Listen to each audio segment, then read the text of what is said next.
Hi, ഞാൻ ഇന്ന് പറയാൻ പോകുന്നത് രാഷ്ട്രപതിയെ കുറിച്ചാണ്. ഇന്ത്യയുടെ 15ാമത്തെ രാഷ്ട്രപതിയായിട്ടുള്ള ദ്രൗപദി മുർമുവിനെ ഈയിടെയായിട്ട് നമ്മുടെ വാർത്തകളിലൊക്കെ നിറഞ്ഞു നിൽക്കുകയാണ്. എങ്ങനെയാണ് ഒരു രാഷ്ട്രപതി ഭരണം ഇന്ത്യയിലേക്ക് എത്തിയത്? എന്തുകൊണ്ടാണ് ഒരു രാഷ്ട്രപതി ഭരണം നമ്മൾ സ്വീകരിച്ചിട്ടുള്ളത് എന്നൊക്കെ നമുക്കൊന്ന് അറിഞ്ഞാലോ. ഈ രാഷ്ട്രപതി ഭരണം കടം കൊണ്ടിട്ടുള്ളത് ബ്രിട്ടനിൽ നിന്നാണ്. 1640 ബ്രിട്ടനിൽ ഒരു ഗ്ലോറിയസ് വിപ്ലവം നടക്കുകയാണ്.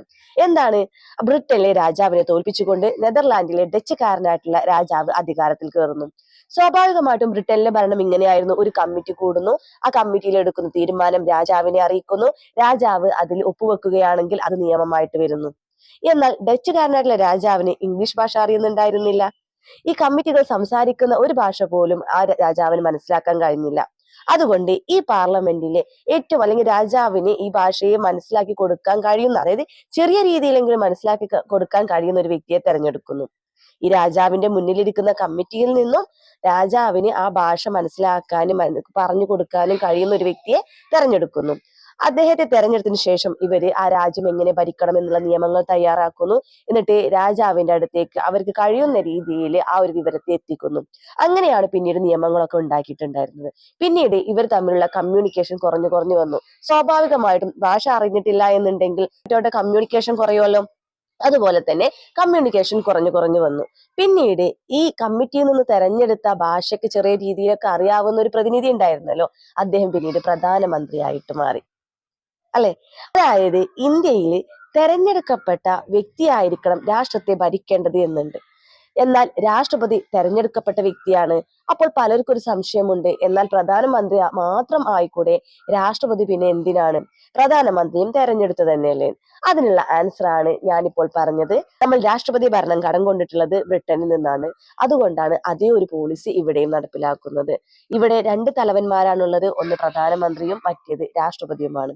ഇനി രാഷ്ട്രപതിയെ കുറിച്ച് ഭരണഘടനയിൽ പറയുന്ന ആർട്ടിക്കിൾ ഒന്ന് നോക്കിയാലോ. ആർട്ടിക്കിൾ 52 തൊട്ട് ആർട്ടിക്കിൾ 78 വരെ യൂണിയൻ ഗവൺമെന്റിനെ കുറിച്ച് പറയുന്നുണ്ട്. 52 രാഷ്ട്രത്തിന് ഒരു രാഷ്ട്രപതി വേണം, അതായത് തെരഞ്ഞെടുക്കപ്പെട്ട ഒരു രാഷ്ട്രപതി വേണം. 54 രാഷ്ട്രപതി തെരഞ്ഞെടുപ്പാണ് പറയുന്നത്. എന്താണ് രാഷ്ട്രപതി തെരഞ്ഞെടുപ്പ്? നമ്മളുടെ ഗ്രാമങ്ങളിൽ അല്ലെങ്കിൽ നമ്മുടെ പഞ്ചായത്തുകളിലൊക്കെ ഇലക്ഷൻ വരുന്ന സമയത്ത് ഒരാൾക്ക് മാത്രമാണല്ലോ വോട്ട് ചെയ്യാറുള്ളത്. അത് നമുക്ക് ഏറ്റവും കൂടുതൽ താല്പര്യമുള്ള വ്യക്തിക്ക് നമ്മൾ വോട്ട് ചെയ്യുന്നു. എന്നാൽ രാഷ്ട്രപതി തെരഞ്ഞെടുപ്പ് അങ്ങനെയല്ല.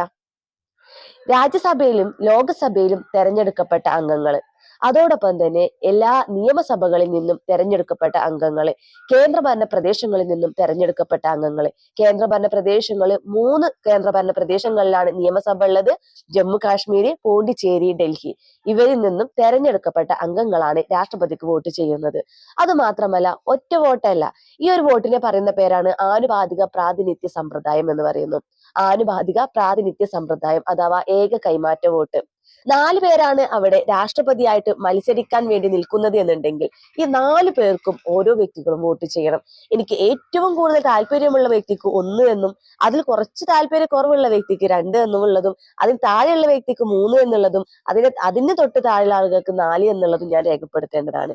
ഈ രീതിയിലാണ് വോട്ടെടുപ്പ് നടക്കുന്നത്. ഓക്കെ, അടുത്തത് വരുന്നത് 58 ആണ്. അദ്ദേഹത്തിന്റെ യോഗ്യതകളെ കുറിച്ചാണ് 58 പറയുന്നത്. 60 സത്യപ്രതിജ്ഞയെ കുറിച്ചും 61 ഇംപീച്ച്മെന്റിനെ കുറിച്ചാണ്. ഇംപീച്ച്മെന്റ് എന്ന് പറഞ്ഞാൽ പുറത്താക്കുക. ഭരണഘടന ലംഘിക്കുകയാണെന്നുണ്ടെങ്കിൽ ധാരാളം പ്രൊസീജിയറിലൂടെ മാത്രമേ പുറത്താക്കാൻ കഴിയുകയുള്ളൂ. പിന്നീട് 74ാമത്തെ ആർട്ടിക്കിളിലാണ് ഒരു ട്വിസ്റ്റ് കിടക്കുന്നത്. നമ്മൾ എപ്പോഴും അറിയുന്ന ഒരു കാര്യമാണ്, രാഷ്ട്രപതി പ്രധാനമന്ത്രിയുടെ കീഴിൽ നിൽക്കുന്ന ഒരാളാണ്, അല്ലെങ്കിൽ മന്ത്രിസഭയുടെ കീഴിൽ നിൽക്കുന്ന ആളാണ്. അവർ പറയുന്നത് മാത്രമേ രാഷ്ട്രപതി ചെയ്യുള്ളൂ, അവർ പറയുന്നിടത്ത് മാത്രമേ രാഷ്ട്രപതി ഒപ്പുവെക്കാൻ കഴിയുള്ളൂ. കാരണം രാഷ്ട്രപതിക്ക് ഒരു നോമിനേറ്റഡ് ആയിട്ടുള്ള ഒരു അധികാരം, അതായത് പേരിന് മാത്രമുള്ള അധികാരമുള്ളൂ. എന്തുകൊണ്ടാണ് ഇങ്ങനെ? അതാണ് ആർട്ടിക്കിൾ 74 പറയുന്നത്. ആർട്ടിക്കിൾ 74 രാഷ്ട്രപതിയെ സഹായിക്കാൻ ഒരു മന്ത്രിസഭ വേണം, അഥവാ ഒരു ഗവൺമെന്റ് വേണം എന്നാണ് പറയുന്നത്. അദ്ദേഹത്തെ സഹായിക്കാനും നിർദ്ദേശങ്ങൾ നൽകാനും, രാഷ്ട്രപതിയെ സഹായിക്കാനും നിർദ്ദേശങ്ങൾ നൽകാനും.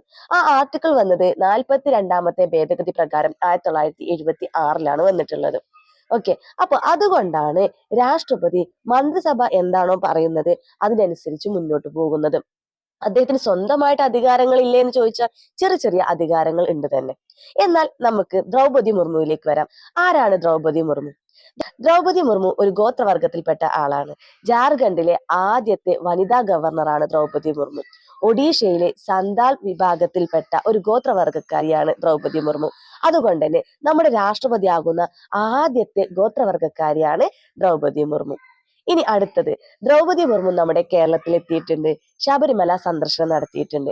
ഇവിടെ ഒരു പ്രധാനപ്പെട്ട പോയിന്റ് ഉണ്ട്.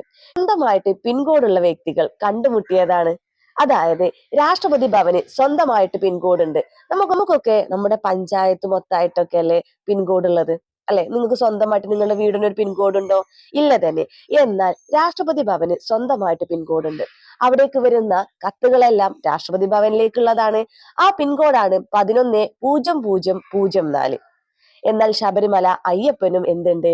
ഒരു പിൻകോഡ് ഉണ്ട്, 689713. 689713 പിൻകോഡ്.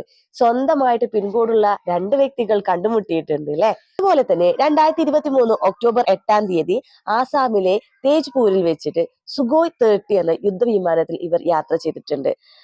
അതുമാത്രമല്ല, ഈ ഒരു ഇടയായിട്ട് 2025 ഒക്ടോബർ 29, അതായത് 2 ദിവസം മുന്നേ റഫാൽ യുദ്ധവിമാനത്തിൽ ഇവർ യാത്ര ചെയ്തു. ഹരിയാനയിലെ അംബാലയിൽ നിന്നാണ് യാത്ര ചെയ്തത്. 2 യുദ്ധവിമാനത്തിൽ യാത്ര ചെയ്ത രാഷ്ട്രപതിയാണ് ആര്? ദ്രൗപദി മുർമു എന്ന് പറയുന്നത്. അപ്പോൾ ദ്രൗപദി മുർമുവിനെ കുറിച്ച് ഒരു ഏകദേശ വിവരം, എന്താണ് രാഷ്ട്രപതി, എന്തിനാണ് ഇന്ത്യയിലേക്ക് രാഷ്ട്രപതി ഭരണം വന്നിട്ടുള്ളത് എന്നൊക്കെ നിങ്ങൾക്ക് മനസ്സിലായിട്ടുണ്ടാകും. Thank you.